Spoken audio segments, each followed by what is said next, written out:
बिस्मिल्लाहिर्रहमानिर्रहीम। अस्सलामु अलैकुम वरहमतुल्लाहि वबरकातुहू। मोहतरम नाज़रीन, आप देख रहे हैं ज़ोया लाइफ हेल्थ केयर और मैं हूं आपका होस्ट।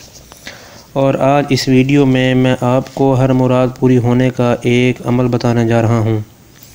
अमल बताने से पहले मेरी आपसे गुजारिश है कि अगर आप 5 वक्त की नमाज़ अदा नहीं करते, इसके अलावा आप जो है वो गुनाहों से बचने की भी कोशिश नहीं करते, और अगर आप रिज़्क़ हराम कमा रहे हैं तो फिर आपको इस अमल करने का कोई फ़ायदा नहीं है और ना ही ये अमल फिर आपके लिए बना है।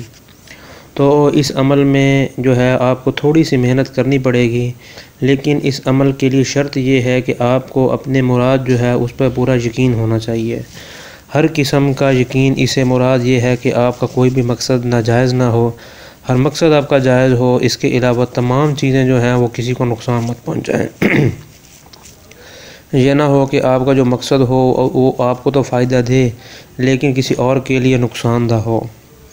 तो आपने करना ये है कि आपने एक दिन की तमाम नमाज़ों के बाद 2-2 नफल अदा करने हैं, और उसके बाद आपने आधी रात जो है वो रात 1 बजे, मतलब काफ़ी लोग रात 12 बजे समझते हैं, लेकिन रात 1 बजे, जब रात का एक पहर गुज़र चुका होता है और दूसरा पहर आ चुका होता है, आपने उस वक्त 3000 मरतबा या तव्वाबों का विर्द करना है।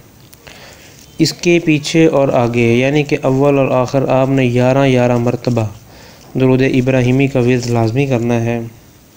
उसके बाद आपने सजदा करना है। सजदा करने का मकसद अल्लाह को हाज़िर करना, अल्लाह को अपनी तरफ मुतवज्जा करना है। जब आप सजदा करेंगे तो उसके बाद आप अल्लाह से दुआ भी करेंगे। दुआ में आपने अपना मतलूबा मकसद अल्लाह से गिड़गिड़ा कर मांगना है। मांगने का मतलब ये है कि अल्लाह से आपने ऐसी दुआ करनी है कि खुशू व खुज़ू ऐसा हो कि अल्लाह आपकी दुआ कबूल करने पर जो है वो मजबूर हो जाए।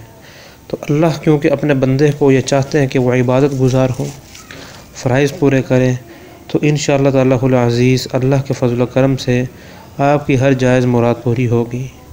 इसमें फिर भी कोई आपको कोई मसला हो तो वीडियो की डिस्क्रिप्शन में हमारा कॉन्टैक्ट है, नंबर पर रब्ता कर सकते हैं, कमेंट्स में कमेंट पास कर सकते हैं।